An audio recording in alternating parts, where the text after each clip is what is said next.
இப்ப பாக்குறது வெங்கல கூஜா. இந்த வெங்கல கூஜாவை நம்ம தாத்தா பாட்டிகள்லாம் எப்படி பயன்படுத்திருக்காங்க பாத்தீங்கன்னா, டீ காஃபி வாங்கி குடிக்க, தண்ணி கொண்டு போக, அந்த மாதிரி விஷயங்களுக்கு பயன்படுத்திருக்காங்க. இந்த வெங்கல கூஜால பாத்தீங்கன்னா உள்ளுக்குள்ளே டம்ளர் இருக்கும்.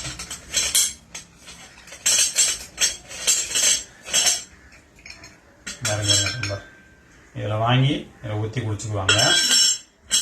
இதுதான் இந்த வெங்கல கூஜா எங்க போனாலும் கூட கொண்டு போயிருக்காங்க அன்னைக்கு முன்னாடி 3 காலங்கள்ல. இது பாத்தீங்கன்னா இது ஒரு 3/4 லிட்டருக்கு பிடிக்கக்கூடியதுதான் அது.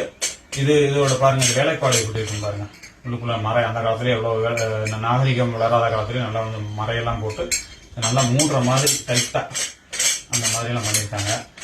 இப்போ நம்ம எங்க போனாலும் பாத்தீங்கன்னா யூஸ் கப்பை வாங்கி யூஸ் பண்ணிட்டு தூக்கி போட்டு வந்திருக்கோம். தூக்கி போட்டு மண் வளத்தை கெடுத்துறோம். அன்னைக்கே நம்ம முன்னோர்கள் வந்து பாருங்க எவ்வளவு அறிவியல் பூர்வமா சிந்திச்சு இந்த மாதிரி ஒரு பொருளை செஞ்சு அதுலதான் தண்ணி குடிக்கணும், காஃபி குடிக்கணும், நல்லா ஆரோக்கியமா வளர்ந்துருக்காங்க இந்த இதை குடிச்சு. இப்பதான் நம்ம மண் வளத்தையும் கெடுத்து நம்மளும் கெட்டு போறோம்.